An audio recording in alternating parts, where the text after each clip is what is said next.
kids. So I gave him an evil stare and it usually kept him quiet. Thank you. Awesome, happy to have you here. Thanks, man. Thanks for having me. I like that. So when you have a child that breaks down in tears, you're like, wow, I did a really good job with that. Yes, yeah. I mean, my success is gauged on how many traumatized teenagers Yeah. I'm not sure if that's a healthy thing or not. Probably not. Getting it all out this morning. Yeah. It's all very healthy. Hello. Hi. Once again, thank you for the childhood memories as well. I grew up watching the Harry Potter films, and I still do to this day. I'm not afraid of you. Draco Malfoy was always my favorite character, so.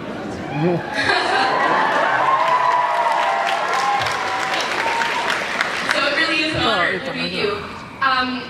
You must do a lot of cons. Is there any actors that you haven't met already that you wish to see at one of these events? Sorry, that I would like to work with? That you would like. Is there any actors that you haven't met yet that you wish to see at an event like this? Oh, I mean, not particularly, to be honest with you, because it changes every like 2 weeks. I was lucky enough to see the Stranger Things, a couple of those cast members the other day, and that was pretty awesome. Yeah. The freakiest time was when I started getting into The Walking Dead, and Herschel had just cut his leg off, I think. Is that right? And then I was watching this on the plane on the way to the convention, and then hammering through these episodes, got into a cab or whatever, and Herschel was sitting right next to me with 2 legs. And I just couldn't think of anything else to say other than, I mean, I'm aware of how, things get made. I'm aware that he didn't cut his own leg off, and yet all I could talk about with him was his leg. Yeah, so I'm as idiotic as anyone when it comes to trying to see past that sort of stuff. So I'm happy to leave the acting world in there and then keep this world completely separate, because I do struggle sometimes to see the difference. Okay, thank you. Thank you. Thank you, lovely. Hello. Hello. What's shaking? First of all, I want to thank you for your Netflix suggestion yesterday. We watched Black Mirror last night. It was amazing. Well, what? Sorry, I'm getting like an echo. What did you watch last night? Black Mirror. Oh, yeah. You recommended it to us yesterday. Yeah, man. It was really good. Yeah, it's freaky, isn't it? You mentioned earlier what the easiest part about playing Draco was, and we were wondering what the hardest part for you. Hello. One of your famous lines is, "My father will hear about this." Yes. And I was just wondering what your actual family had thought about your role as Draco. My father did not hear about that. What do they think? I just spoke to my mum actually about 5 minutes ago. She's sweet. Yeah, they're all very proud, I imagine. They're not sort of Potterheads, or none of my brothers are either, which is kind of a strange thing. I remember after the 5th film, after you've been working on this thing for 6 months, at the premiere, my dad turned to me afterwards and was like, "You weren't in it much, were you?" which is his English way of saying, "I love you, son. You were brilliant." So yeah, they're very removed from it in some ways, but also incredibly proud, I like to think. I mean, she wouldn't know how to deal with this. I would almost want to just get her on FaceTime and be like, "Mum, this is a bunch of people in Vancouver, they want to say hi." But I shan't. Right, okay.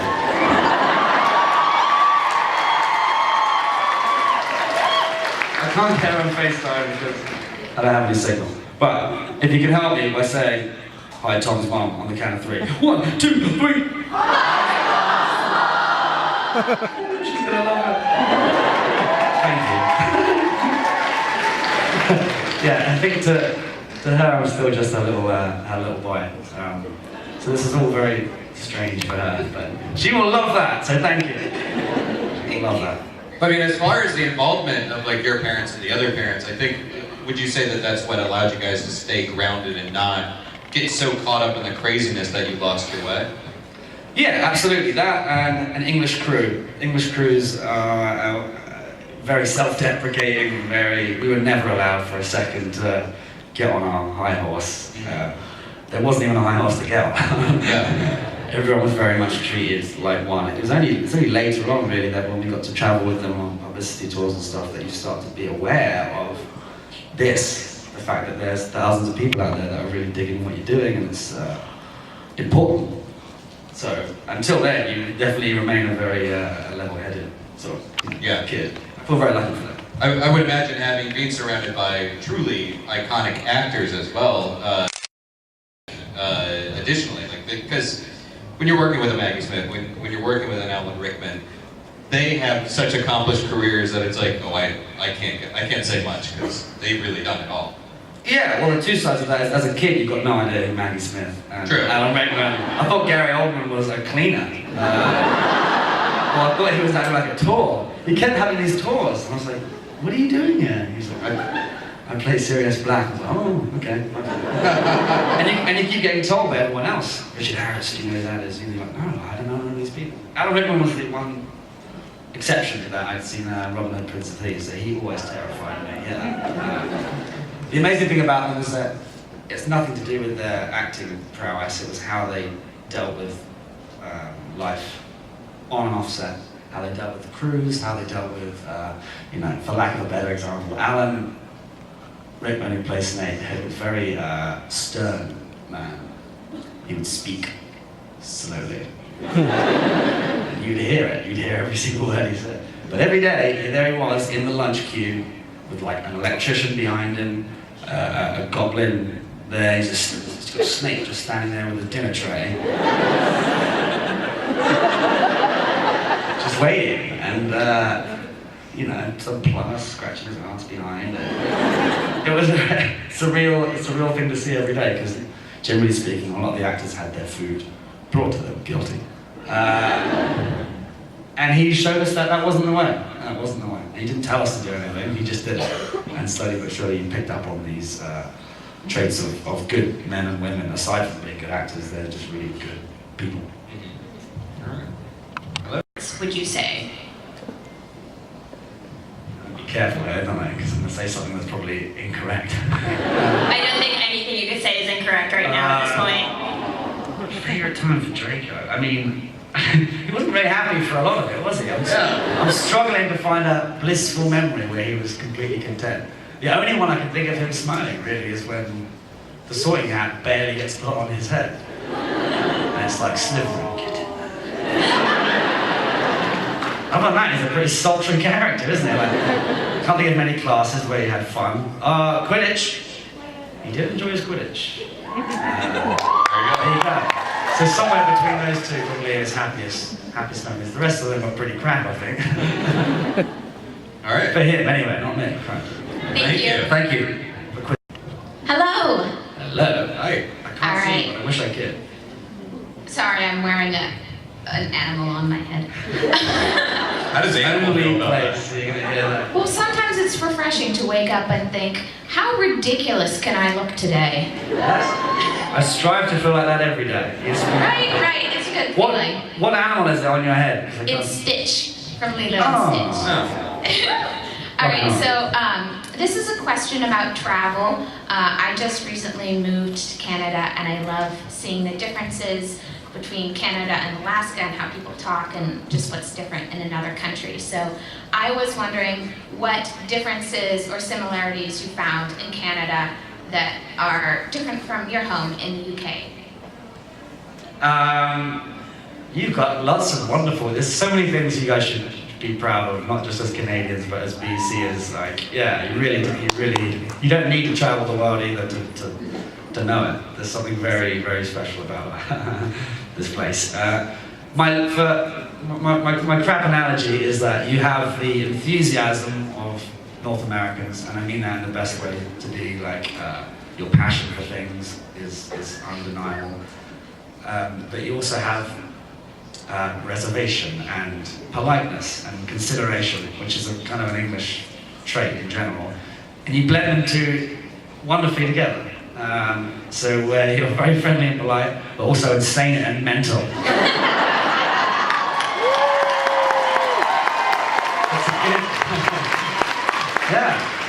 It's a good good balance, man. It's a good balance. Yes, thank you for that random shout out. Thank you. Yeah, it's a nice balance, man. I'm really enjoying living here, and there's no scenario where I've been ever to be made to feel uncomfortable. So, thank you. This place rocks. Thanks. All right. Just work on the frisbee so things don't get awkward. Like, God forbid, I'll never throw one again. I'm mentally scarred from that. that's like the one thing that'll drive Canadians, BCers, just nuts. Is that frisbee, yeah. I didn't know. Thought you guys were nice up to that comment. I was just wondering, what was the funniest thing that's happened to you recently? What's the time frame? Like today, a week, a month? Yeah, I'm so bad with this because a lot of funny stuff happens, but I tend to forget in hope that something funny will happen in the near minute. Something comical. It's really putting you on the spot. Yeah, and the worst thing is, the more I think about it, the more I go brain dead. You know, the worse it becomes. I mean, I'll have to come back to it, my love. Is that okay? Yeah. Well, yeah, that was months ago now, yeah. Believe me, a lot funnier happens than that. I'm struggling to thread a story together now. But if it springs into my mind, I will fire the answer at you. Okay. That's what I have for now. Sorry, darling. Okay, thank you. Thank you. Hello there. Hi, I just want to say thank you for being here because you were my first ever celebrity crush when I was like 12 years old. And this is my first convention, so thank you for helping John Barrowman take my convention virginity.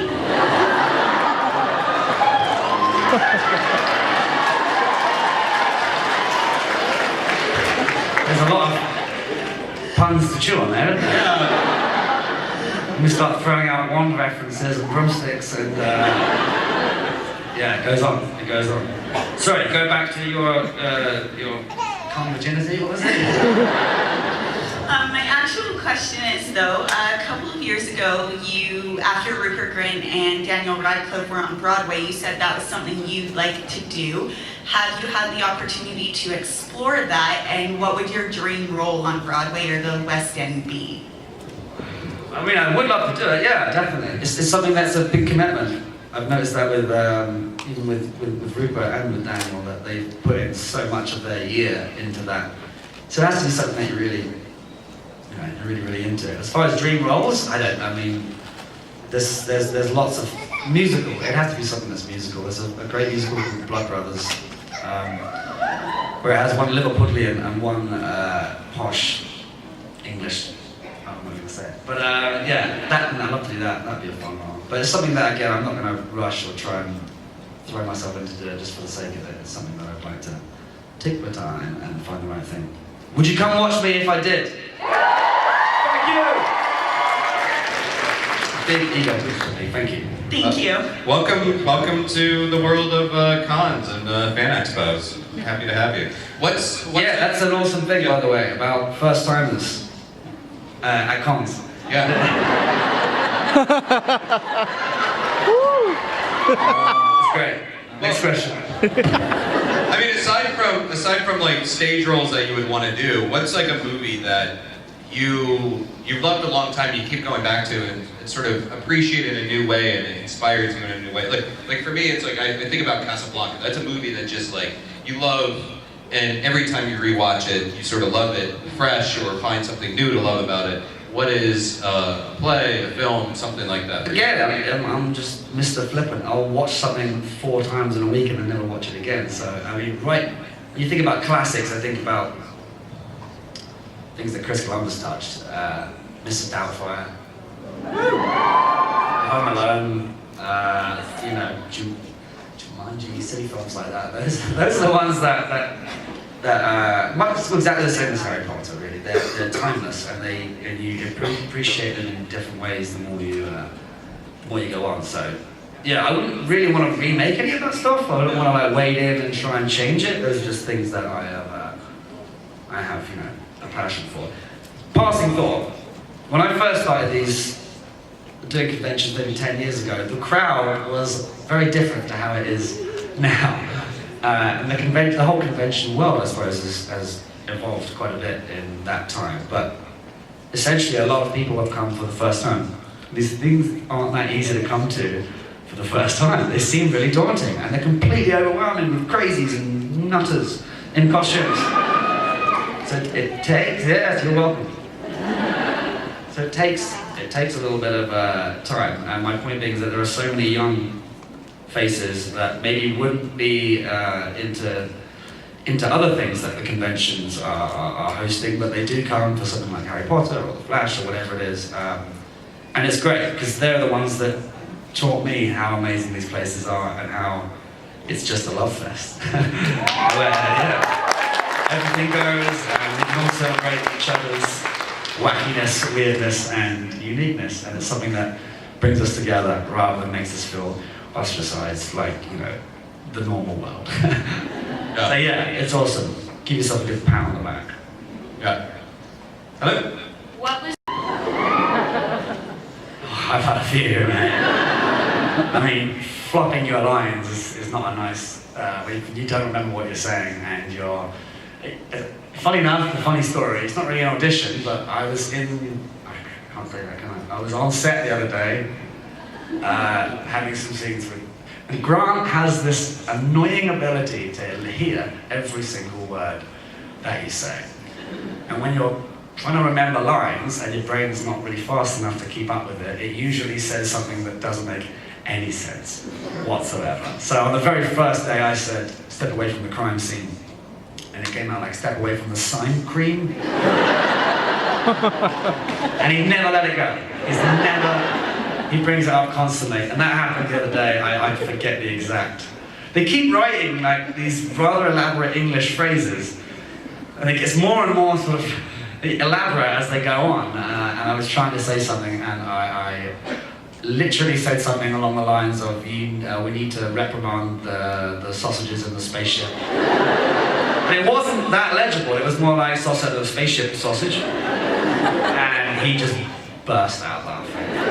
And once you start that kind of thing, it becomes very, very hard to actually say the proper line. So you have to go and have a good 5-minute conversation with yourself outside and come in and try not to do that again. So that really sucks, man, when that happens. Luckily, I'm around very friendly people that make it okay. So, yeah. Thank you very much. Thank you, Doug. So and obviously you can't say what the plot is, but when that episode airs, whenever, will everyone know automatically that's in this room that the sausage and spaceship, like that is the line that you've loved? Okay, if you're gonna remember it, it's good work, boys, but I'm not sure I'm allowed to say this, you're gonna get me in trouble. Alright, sorry. But there were at least 6 more efficient ways you could have reprimanded those miscreants. When I said, good work, boys, there must be at least 6 ways that you can sausage the Philistines. It wasn't sausage and it wasn't spaceship. I don't know why those things are in my head. It was something much more ridiculous. But it caused Grant to nearly wet himself with laughter. But yes, you can remember the 6 more efficient ways of reprimanding miscreants. You can remember and picture me fumbling my way through that and being in tears of laughter and embarrassment at the same time. I just really hope there's like someone that works in the closed captioning world or subtitle world that just adds that into sausages and spaceships. Or make it happen, world. Hi there. I want to thank you for being here. I met you yesterday, and I did say that my brother grew up being called Harry Potter, and he says hi back, and my mom also says hi. What up? Yeah. So I'm a first-year university student, and I'm wanting to get into film, and I want to be a director one day. And I've actually written my own book, and one day I hope you can play in it, because one of the characters I've written, I think you'd be very perfect for it. Are you offering me a job? I have to graduate first, but I'll probably contact you when I get the rights to film the movie. Don't rush it. Okay, I'm only 18, so... Anyways, my question is, for someone living in Vancouver, what advice do you have for anyone wanting to break into the film industry? Well, for one, you're in a brilliant place. There's over 50 productions or something going on in Vancouver. 64. Thank you. You're just a big crowd of correctors, aren't you? Neil told me that at his panel yesterday. Okay, so. good. All right, sweet. Well, so the first thing, yeah, with that many productions on, it's you've got opportunities to go and to find a way in. Whether that's volunteering for a week or it's doing crowd control or making tea, like it doesn't matter what your way in. Your way in is there, which is always important. Aesthetically, this place is beautiful. You can walk 20 minutes in a different direction and find someone completely different. The Grouse Grind, right next to downtown Vancouver. That's incredible. As a photographer, I've been taking so many pictures since I got here because it's just an endless bounty of art.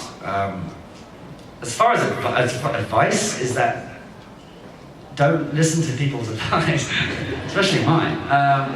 Just do what you do and do it because you love doing it. It's that classic thing about, I want to be a writer, or, you don't want to be a writer, you write. You don't wait for someone to tell you it's good or it's bad. You just write. You're not capable of doing anything else. It's the same with a painter, and it's the same with, with actors, with all of that stuff. It's all ridiculous and silly, but if you believe in it and you know what you're doing is making you happy, watch other people follow. You don't need to sell it to them, you don't have to tell them, they'll just naturally warm to you. So, and this is the perfect place for that. How many people are going to go away from this weekend more inspired than they were last time? More keener to read that book again, or keener to make some music, or to finish off the play that they want to direct, or all of those things. That's really what it's all about. So just keep it up, man. Yeah, I'll contact you once I get the rights to film it. Please do. It is a pretty amazing time for creation right now. Like you can go make your movie, you can go do your book or your comic and put it out there for the world to see, and you don't have to go through those traditional channels that you used to have to go through. So it's the creativity's in your hands. Absolutely. There's no excuses really. It's all right. It's all right there, and we all have to go through our own processes, etc. But there's so much out there to be inspired about, and that in turn, at least for me, makes me want to create or inspire back. So yeah, man. Yeah. Welcome on. Thank you, Silent Whooper. Unfortunately, this is going to be our final question, but I have a faith that it's going to be a great one. Hi. Bonjour. I was wondering, you're probably best known for being Draco Malfoy. Is there another character or another film or TV show that you've been in that you wish people knew more about? Not really. I say that only in some journalists very early on, even now, they say, how are you going to shake the burden of having this iconic character under your belt? None of us are trying to shake anything off. We're all incredibly proud of our 10 years collective work as kids to make these films. And we'll probably die as these Harry Potter characters to some certain extent.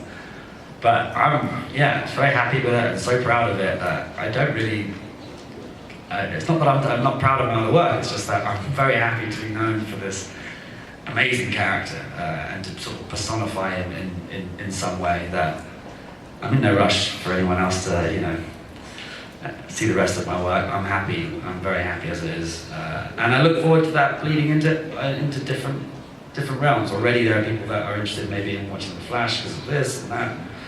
That's kind of a really nice, a nice thing because you get other people inspired and enjoying art that maybe they wouldn't have enjoyed before. It's a long-winded answer, but it's an answer. Thank you. Oh, it's a great answer. It's a great one to end on. Vancouver, thank you so much.